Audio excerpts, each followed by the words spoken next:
Welcome everybody to the Wisdom Movement Method Podcast. I'm your host, Brian Wisdom. Today we're going to talk about Top Gun. Do you remember how old you were when you saw Top Gun for the first time? And what does Maverick, Iceman, Rocky Balboa, all these characters, what do they have in common? I saw Top Gun 2 and I thought it was amazing. I thought it was an incredible remake. But here's what these characters have in common. Rocky, Maverick, Iceman, and even some of the Star Wars characters. These characters, which many people love, all are part of reboots some 35 years later. Think about that for a second. Remember how old you were when you saw Top Gun for the first time. Remember what kind of shape you were in. And think about it. Hollywood asked these characters 35 years later, and some even more, close to 40 years later, to reboot the characters, to get back into shape, and needless to say, make it believable. It's got to be believable that these characters are still what they used to be. And quite honestly, in Hollywood, if you cannot do that, you don't get the role. You don't get the role. I think one of the characters from Top Gun, the female love interest, was not asked back because they didn't feel like she was going to be a good fit. And realistically, it was more of a she wasn't fit and she didn't look like she did before. So Hollywood said no, and they got someone else to replace her. But what's amazing about this concept is if we look at Tom Cruise, we look at Sylvester Stallone, you may from the outside think, man, these guys have always been pretty fit and can't really relate to them. They don't really have challenges.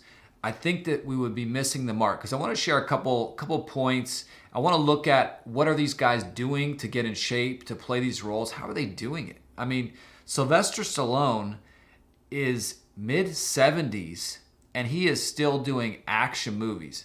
That is incredible. Two specific injuries I can think of where these guys had to get back after having a serious injury.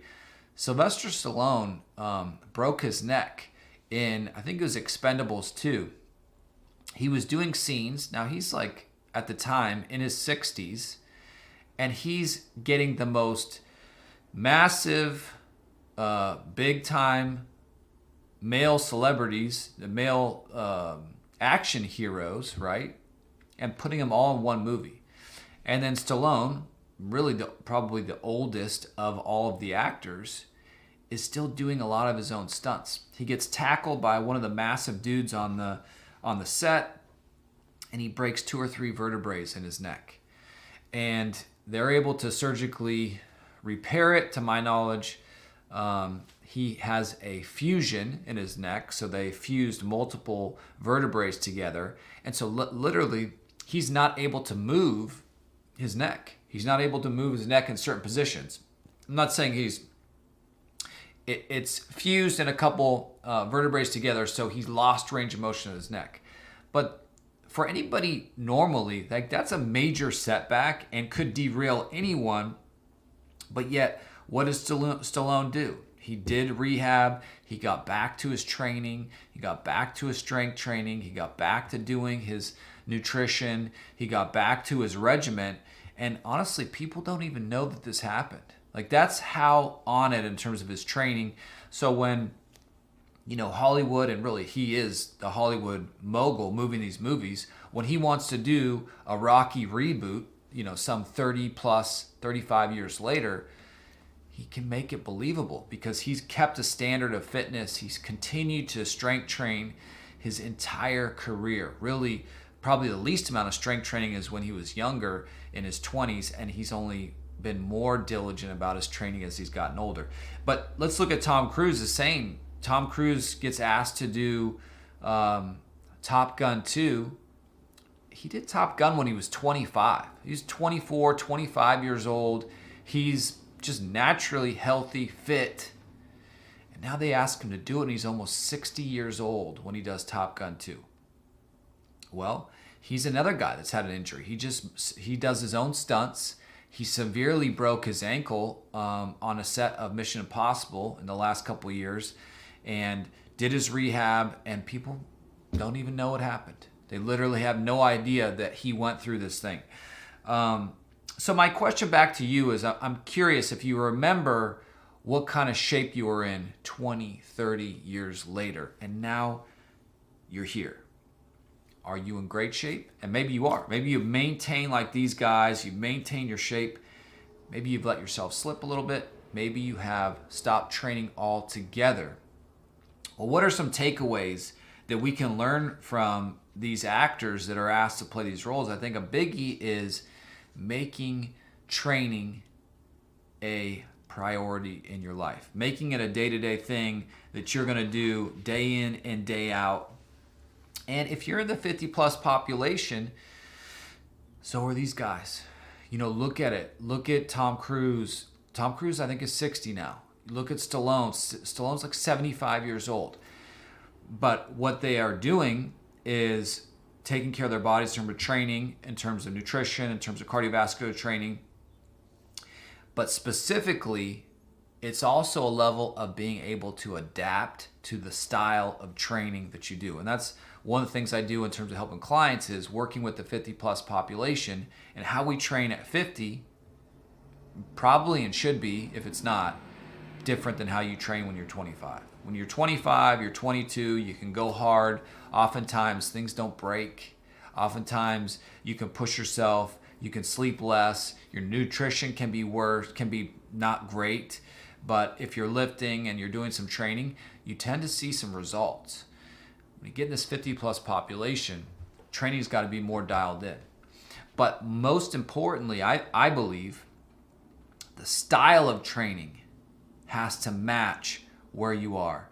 Like, if you're 60 years old, I'm not going to have you do a ton of joint impact exercises. I'm not going to have you do a ton of, bounding and jumping and exploding and running and, heavy weights, 1 rep max.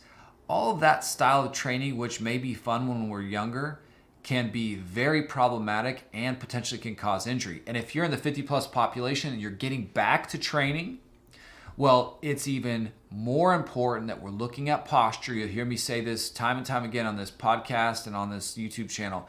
We look at posture. I look at posture. I look at joint range of motion, and I match the correct strength training to where you are, what your goals are, and focusing on, we can train higher intensity. We can push you, but we don't want to do a lot of joint impact. We want to actually decrease joint impact. So if you're 60, 50, 60, 70, we want to do little to no joint impact, but we want to focus on posture, joint range of motion, and strength training that is going to improve posture and hold these gains that we make, hold them in place. And that's the good news with kind of looking at these guys. Looking at them, they're an inspiration. People that are able to do the things they want to do physically, lift their grandkids, go on trips, travel. These are opportunities. I'm going to talk about this in another podcast. These are opportunities to live your life. And the flip side of that is what happens when the opportunity arises and we're not able to do the things we want to do because our body just doesn't allow it. And what can you do about it? What can you do when you're in that 50, 60, 70 plus population? Opportunities arise. Well, if you're focusing on posture, joint range of motion, proper training, proper flexibility, you're going to be able to do more. That's the punchline. So as these actors inspire us and remind us, you remember back to what it was like to be healthy, be fit. Don't let that bum you out. Use that as a catalyst. Use that as a spark. Use that as an ignition point to start to do things. What can you do to get in the shape you want to get and to be able to do the things that you want to do? So hope this inspired you. I know it did for me. Hope you enjoyed this podcast. Thanks for watching. Thanks for listening.